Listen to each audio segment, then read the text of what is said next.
Welcome to the Deep Dive.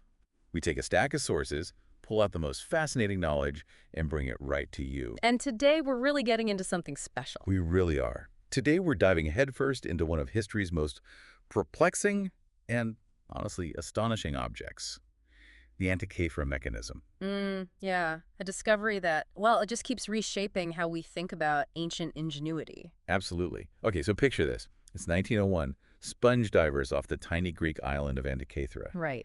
They're just looking for shelter from a storm. Little did they know, they were about to stumble onto a shipwreck and, well, something truly extraordinary. And at first it wasn't obvious what it was, right? Just another lump of stuff from the sea. Exactly. Initially, this object was just seen as another piece of the wreckage, maybe something much, much younger than the actual ship. It took a long time and really a different way of looking at it to understand just how old and complex it really was. Right. Then comes Derek de Sola Price in 1951. He takes a much closer look. He's not just seeing it as an artifact, but maybe as a scientific instrument. Yeah, and what he figured out was, well, pretty mind-blowing. This thing was an ancient astronomical computer, like a planetarium built by the Greeks. And here's where it gets really interesting for you. This isn't just some old gadget. It's the oldest known analog computer.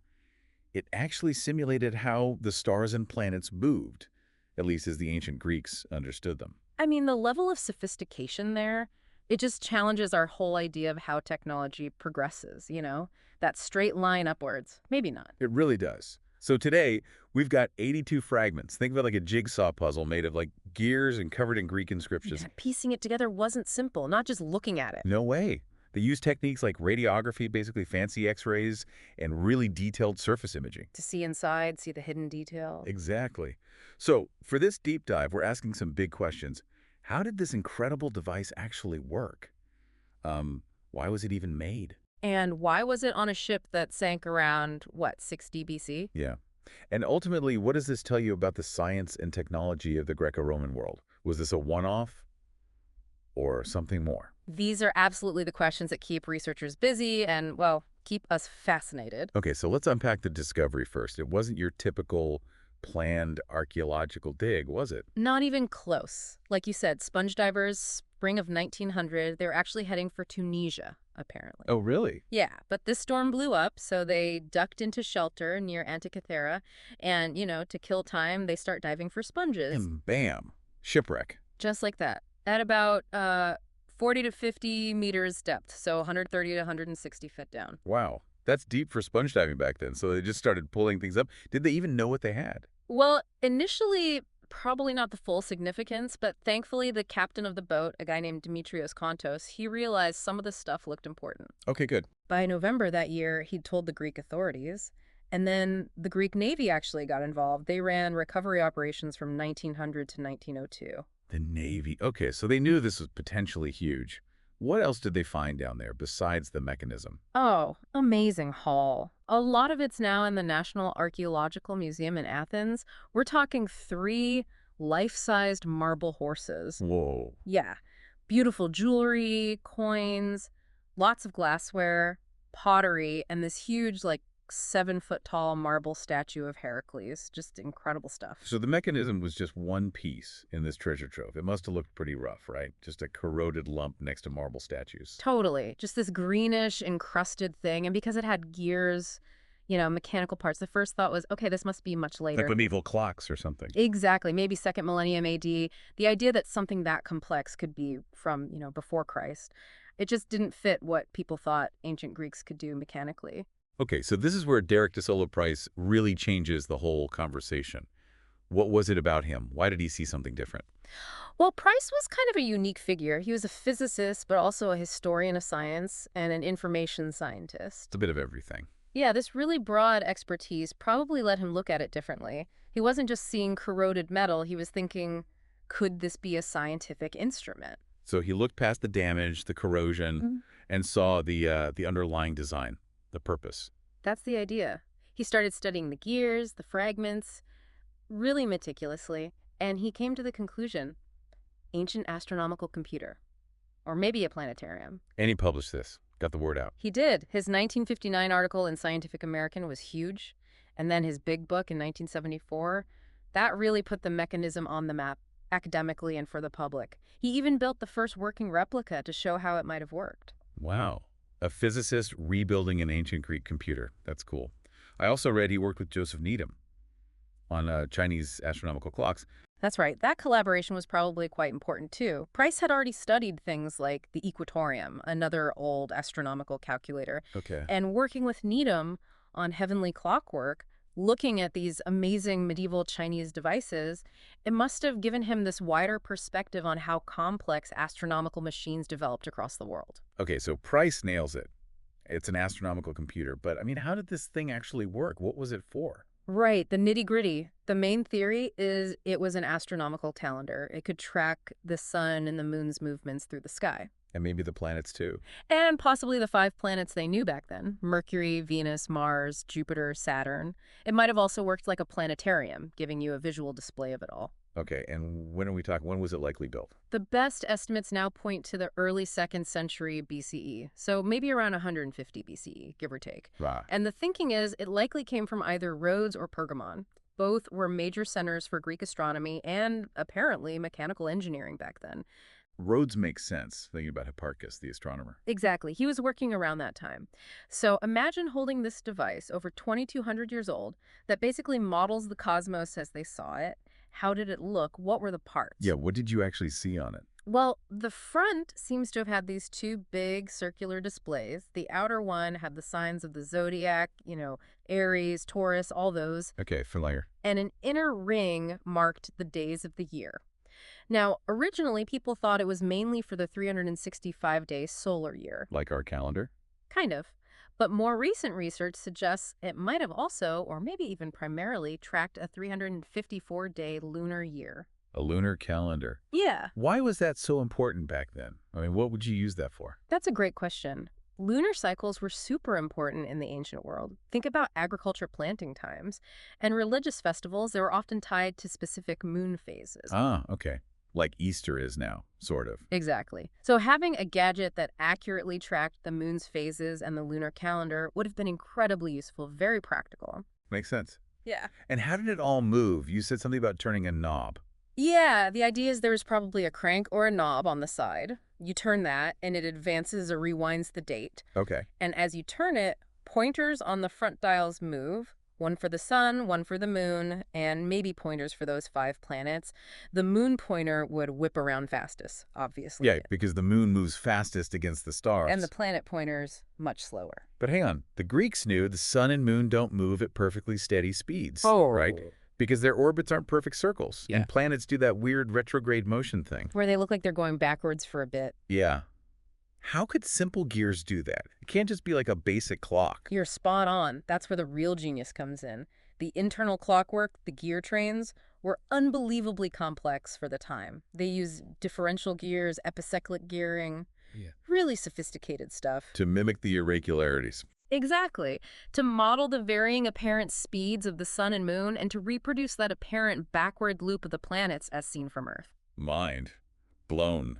Okay, but you said maybe pointers for the planets. There's some debate there. There is. It's a bit tricky. We have inscriptions on the fragments that definitely talk about the planets and their cycles. Okay, so they knew the numbers? They knew the numbers, the periods, but finding the actual gear trains that would have driven separate pointers for each planet, well, that specific gearing hasn't definitively survived or hasn't been identified yet. Oh. So some researchers now think, okay, maybe it calculated the planetary positions, maybe it displayed their cycles in text, but perhaps didn't have 5 individual moving pointers on that main front dial.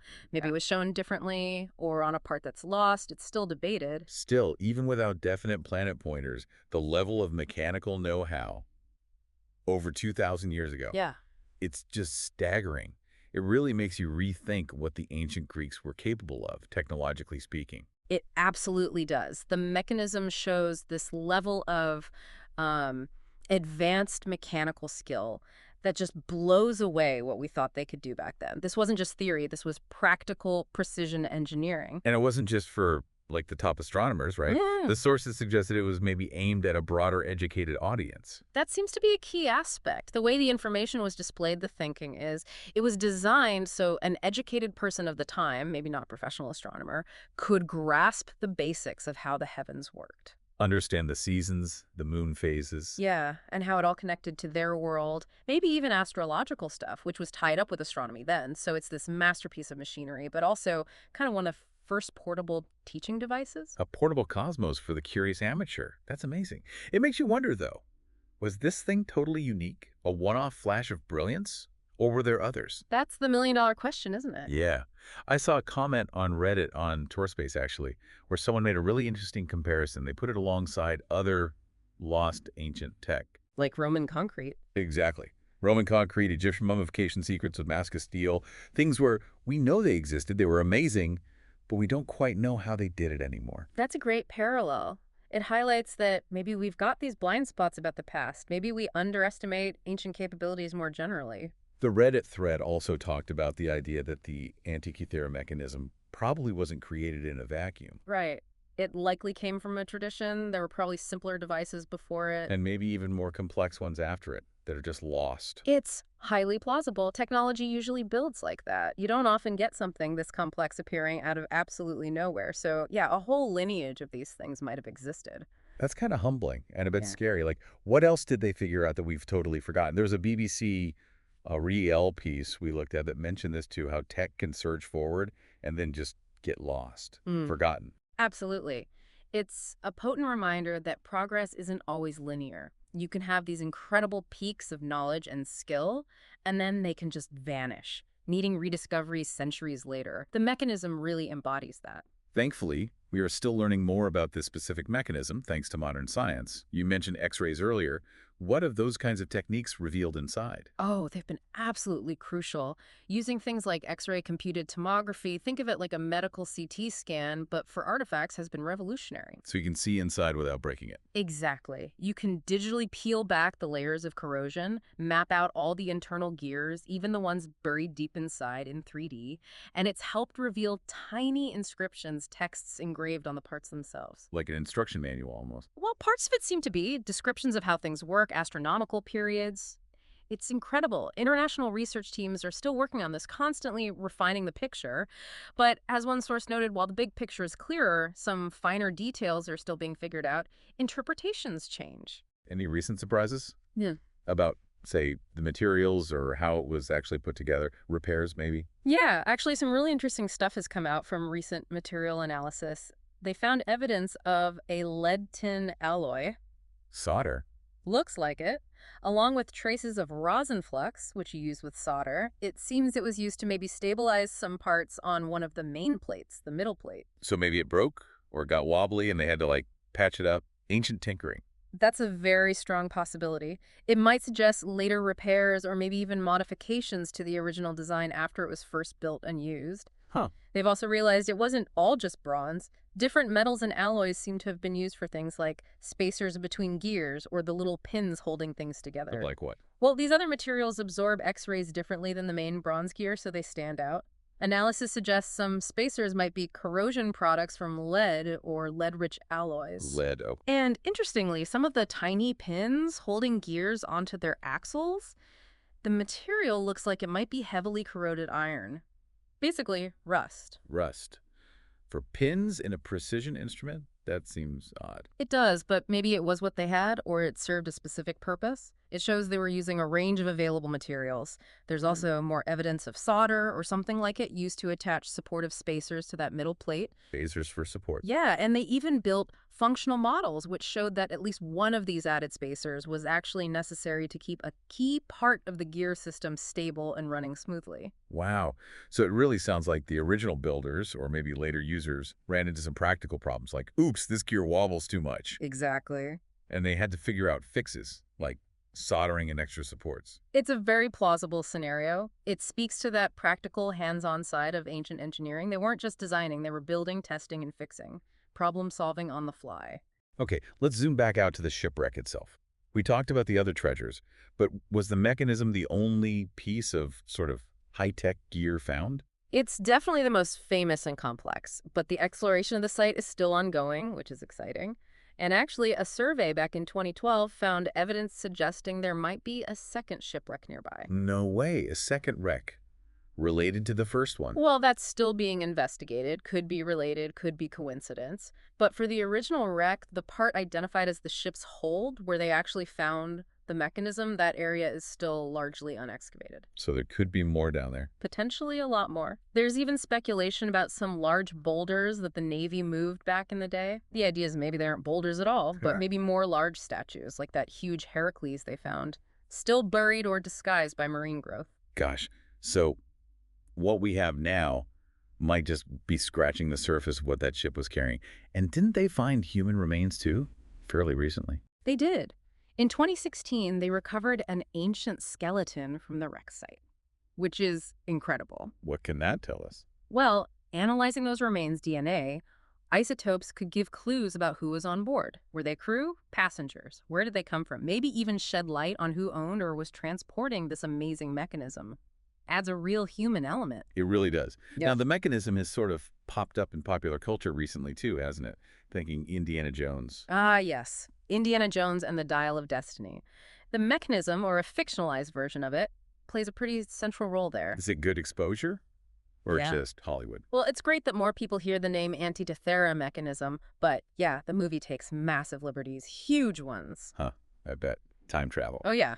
Yeah. Let's be clear. The real mechanism was found in 82 corroded, broken pieces. It took decades of intense scientific work to figure it out and partially reconstruct it. So Indy couldn't just slap it together on a boat. Not a chance. Also, it wasn't built by Archimedes, he lived earlier. And definitely not a time machine. Fun movie plot, but zero basis in the actual science of the artifact. Good to know. Always separate the Hollywood from the history. It's important, but hey, if it makes someone Google the real thing, maybe that's a win. Fair point.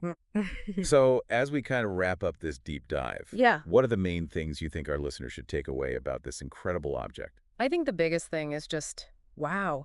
The Antikythera Mechanism is solid proof of just how advanced ancient Greek science and technology could be, much more sophisticated than we used to imagine for that time. It really changes the narrative. Yeah, it's a game changer for understanding ancient tech. Absolutely. It shows a level of mechanical complexity and astronomical understanding that's just remarkable. And yet, despite all the amazing research, X-rays, reconstructions, there's still big mysteries, right? Oh, definitely. We still don't know its exact original purpose, for sure. Was it primarily for astronomy, astrology, education, navigation, Yeah. maybe all of the above? And the big one, Yeah. were there more like it? Is this the sole survivor of a whole lost field of technology? Exactly. And why was this specific amazing device on that particular Roman cargo ship heading west when it sank? Who owned it? Where was it going? So many questions still driving research and, our imagination. It really makes you think, doesn't it? Yeah. If this existed over 2,000 years ago, this intricate portable cosmos, what else might they have invented? What other knowledge could have just vanished? How different would our understanding of history be if we found, I don't know, another couple of devices like this? That's the truly provocative thought, isn't it? This single object gives us this tantalizing peek into a level of ancient ingenuity we're only just starting to really appreciate, and the potential for future discoveries, maybe even from the Antikythera wreck itself, to shed more light on the past. Well, it's immense. It just urges us to keep looking, keep questioning what we think we know.